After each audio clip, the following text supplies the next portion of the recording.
बिस्मिल्लाहिर्रहमानिर्रहीम। Previous chapter में हमने नशा की हालत में किए गए जराइम,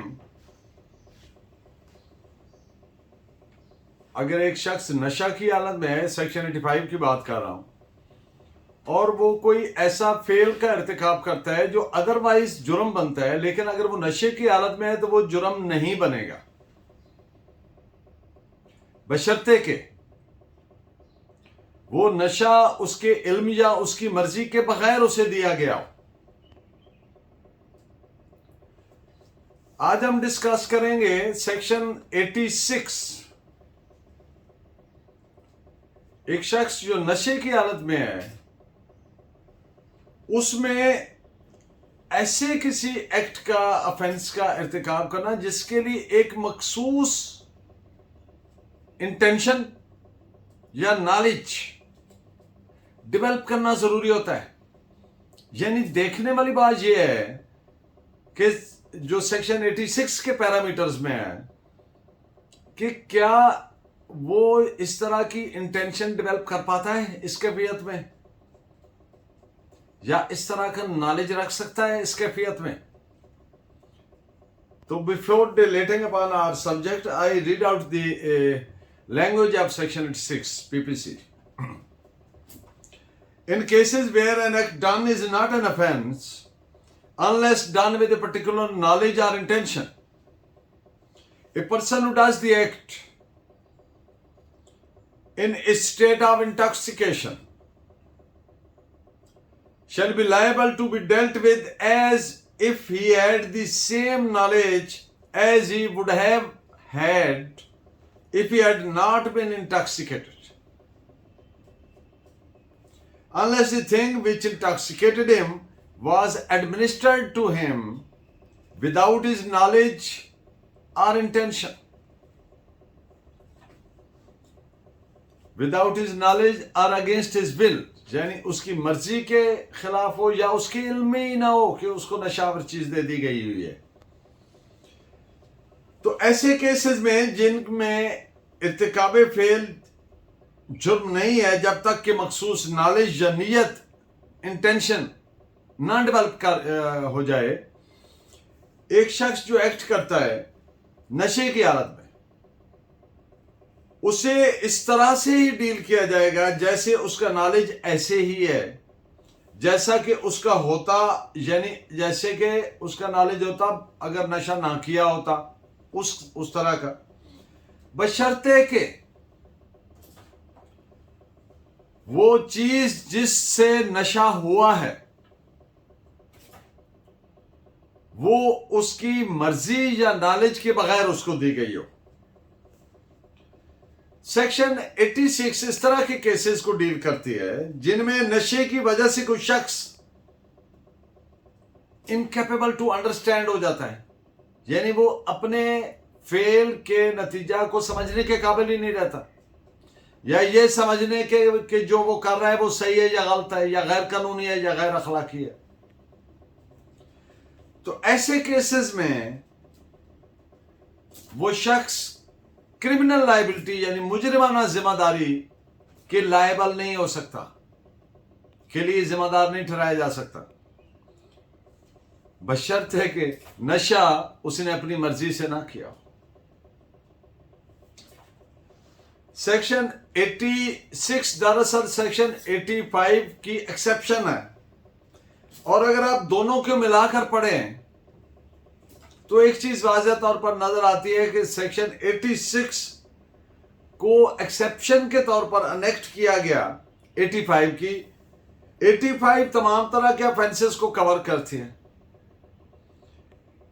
इसीलिए सेक्शन 85 की अनेक्टमेंट की जरूरत महसूस हुई ताकि उस तरह के केसेस जिनमें नशे की सूरत में एक मखसूस इंटेंशन और नॉलेज का डेवलप कर सकना या नहीं कर सकना को चेक किया जाना है।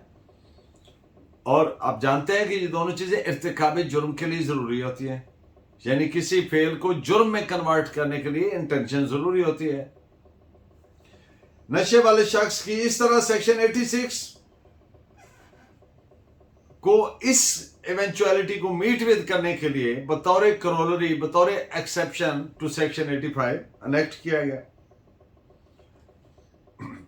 लेकिन अगर नशा, फिर वही बात इसमें भी आ जाती है कि अगर वॉलंटरली, अपनी मर्जी से, रजाकाराना तौर पर, अपनी खुशी से नशा किया है, तो फिर इर्तिकाब फेल के लिए नॉलेज या नियत को प्रिज्यूम नहीं किया जाएगा,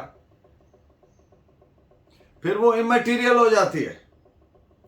और यही सेक्शन 86 का मानी व मफहूम है, इसके अलावा नहीं। अब बात एक और रिलेटेड है दोनों सेक्शंस में। सेक्शन 86 हो या 85 हो, जो डिग्री ऑफ इंटॉक्सिकेशन वो सेम रहेगी। यानी नशा का वो लेवल, यानी ऐसी हालत में इंसान का चले जाना जिस हालत में उसको ये समझ ही ना सके, इनकैपेबल टू अंडरस्टैंड हो जाए, उसकी जो मेंटल फैकल्टीज हैं, डिसर्निंग फैकल्टीज हैं, वो इस हद तक ब्लर्ड हो जाए, ज़हनी हालत ऐसी हो जाए कि वो ये समझ ही ना सके कि ये सही है या गलत है, या गैर अखलाकी है या गैर कानूनी है। अगर ये फर्क ना किया जाए तो फिर ऐसे केसेस और ऐसे प्रॉब्लम्स सामने आ जाएंगे जिनका अदरवाइज आम जिंदगी में तस्वुर भी नहीं किया जा सकता, जिनके बड़े नामुनासिब और अनहेल्दी असरात मुरतब होंगे। तो इस पॉइंट पे आप जजमेंट भी नोट फरमा लें। 1987 क्रिमिनल लॉ जनरल 1416 DB का फैसला है, डबल बेंच का। सेक्शन 85 हो या 86, जहां तक इंटॉक्सिकेशन को बतौर डिफेंस लेना है, तो इससे फायदा तब तक नहीं होगा, या यूं कह लें कि इससे चाहे सेक्शन 85 का डिफेंस लिया है, चाहे सेक्शन 86 कोई भी इनमें से है, और अगर मुलजिम ये डिफेंस लेता है कि जनाब मैं तो बहुत नशे की हालत में था, तो उसको, और मैं इस काबिल ही नहीं था कि मैं समझ सकता अपने फिर को, तो उसको एक ही सूरत में फायदा मिलेगा, और वो सूरत ये है कि नशा उसकी मर्जी या उसके इल्म के बगैर उसको दिया गया हो, तो फिर फायदा मिलेगा। अगर नशा अपनी मर्जी से किया हुआ है तो फिर फायदा नहीं मिलेगा। This is reported as AIR 1953 Madras, page 827। और एक और बात कि अगर नशा वॉलंटरी है और मुलजिम ने ये डिफेंस प्ली लिया है कि मुझे नशा इतना ज्यादा हो गया था, पिया किया तो मैंने अपनी मर्जी से था, लेकिन इतना ज्यादा हो गया था कि मैं इस काबिल ही नहीं था कि जो किसी जुर्म के करने के लिए रेक्विजिट नॉलेज या इंटेंशन डेवलप करना होता, मैं तो वो फॉर्मुलेट करने के काबिल नहीं था, कॉन्स्टिट्यूट ही नहीं कर सकता था, इस तरह का नियत या नॉलेज बना ही नहीं सकता था, रख ही नहीं सकता था। लेकिन तो फिर फायदा मिलेगा। It will be deemed to be a good defence. अगर फुली उसका बेनिफिट नहीं मिला तो फिर मिटिगेटिव सरकमस्टेंस के तौर पर लेसर पनिशमेंट पे आ जाएगी। लेकिन एक बात याद रहे, अब एक आदमी है वो कहता है मैं ड्रंक था, मैं शराब पिया हुआ था, आई वॉज इंडिस्पोज्ड, मेरी कोई हालत बेहतर नहीं थी, या ये कि जनाब मेरे में ना ऐसा लग रहा था कि जैसे वायलेंस का टेंडेंसी पैदा हो रहा है, तशद्दुद का रुझान पैदा हो रहा है, तो ये उस लेवल पे नहीं है, फिर फायदा नहीं मिलेगा। This is reported as AIR 1957 Allahabad, page 667। Thank you very much.